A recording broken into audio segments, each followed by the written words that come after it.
Welcome back to another episode of I Wish They Knew, a show where we share big ideas that deserve more attention in about the time it takes to enjoy a cup of coffee.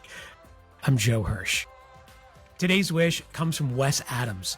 Wes is the CEO of SV Consulting Group. He partners with Fortune 500s and scaling companies to develop high-impact leaders and to design the operating structures that support high-performing teams. He's also a positive psychology researcher at the University of Pennsylvania and the co-author of a great book just finished called Meaningful Work: How to Ignite Passion and Performance in Every Employee. Wes, welcome to the show. Thanks, Joe. It's great to be here. So what do you wish more people knew? I wish that more people knew that your job doesn't have to be your life's calling for your work to feel worthwhile. You can find moments of meaning in any job, any day, if you know where to look, and especially if you have the help of a great leader. And so this is a leader-directed behavior, helping people find meaning in their work.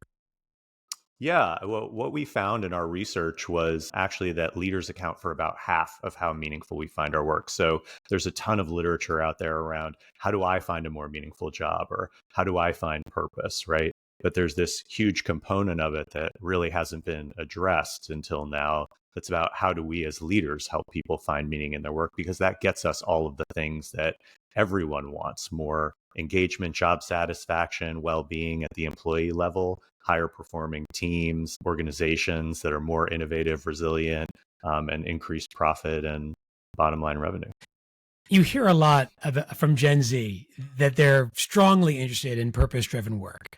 And much has been made about sort of the younger workforce today choosing this sense of purpose over money. In your research, did you detect that this was something that is really spanning across generational lines, or do you find that it's located to just a particular subset of the workforce? There's a really common misconception that meaning and purpose are the same thing, and they're not. What we found in our research was that purpose is important, right? Knowing the direction that you want to go is important, and it kind of falls into what we call the contribution bucket of meaning. But meaning also requires community and challenge. This idea that we want to belong to our organizations, we want to feel like we matter, and also the challenge piece, which is we want to be learning and growing. So you're absolutely right. There is, from the Gen Z folks, much more talk. They're much more vocal about wanting meaning-driven work, wanting their work to be meaningful. And the research shows that across generations, across geographies, whether you work in person, work in home, whatever demographic you come from, we all want meaningful work, and we all define it in pretty much the same way.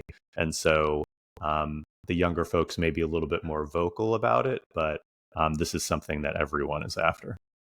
Is this simply a sense of some higher aspirational benefit that we experience while in the workplace, or is there something more to it than that? So meaning, the way that we define it, it has these three elements. So community, contribution, and challenge. And so all three of these things are important. This feeling, community, that you matter, that you can show up authentically, bring your full self and your full ideas to the table. Contribution, understanding how your work has a positive impact on others. And sometimes that's a higher purpose, right? Sometimes that's a big thing, like if you're working in healthcare or if you're working at a nonprofit. But you can find contribution by understanding how your work ladders up to larger organizational goals, or even through receiving positive feedback from your manager or from your peers. And finally, challenge is this individual opportunity to learn and grow and expand your own capabilities. So all three of these things are important. And if one of them is missing, it can cancel out the other two. There's kind of a multiplier effect that happens among them. So the community, the contribution, and the challenge all operating in sync with one another. Absolutely. I worked for a while in the social enterprise space with a lot of mission-driven companies, and some of them were amazing places to work, and others were terrible places to work. That common mission wasn't enough to do it for folks if there was a toxic work environment, or if they didn't have the resources that they need to do their work or to learn and grow. So all of those things have to come together. Mm-hmm. So one of my favorite parts of the book in the contribution piece was that benefit of positive feedback. And it's not just the positive feedback that leaders give to their teams. It's the positive feedback that's shared among teams. team member to team member. What are some of the ways that both leaders and team members can unlock that power of positive feedback? This is one of my favorite chapters in the book because I do a lot of consulting and leadership development work. And this is one of the most cost effective and most high leverage practices that no one is using right now.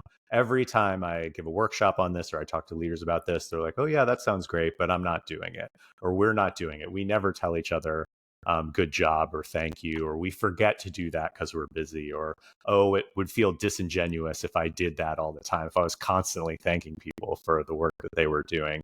And it has such a huge impact. There's a recent Gallup study that showed that one thank you once a week from a manager cut disengagement and burnout in half, right? That's such a tiny little intervention.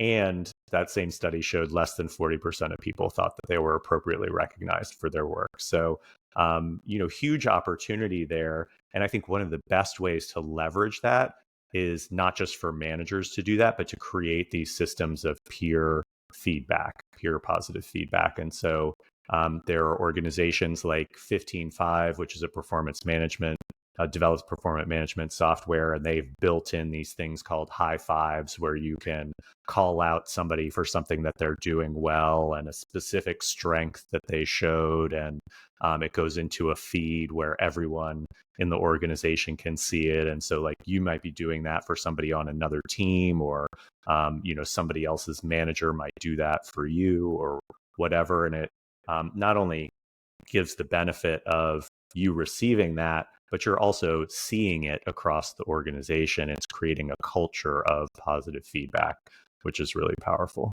It has that knock-on effect as well. Mm-hmm. Yeah, more of like, I would say a halo effect, because then everybody gets, there's actually great research on gratitude that, we know that sharing gratitude and receiving gratitude can change the brain. It can change the way your brain is wired in a positive way. And also just watching someone else give a third person gratitude gives us a positive impact. So just witnessing gratitude is powerful. So it's a win-win-win. Yeah. Costs nothing, means everything. Nothing. Yeah, that's great. So people experience a sense of meaning at work through this combination of high challenge and high support, something that in the book you describe as the zone of possibility. So how do leaders actually communicate that sense of challenge and support for their teams?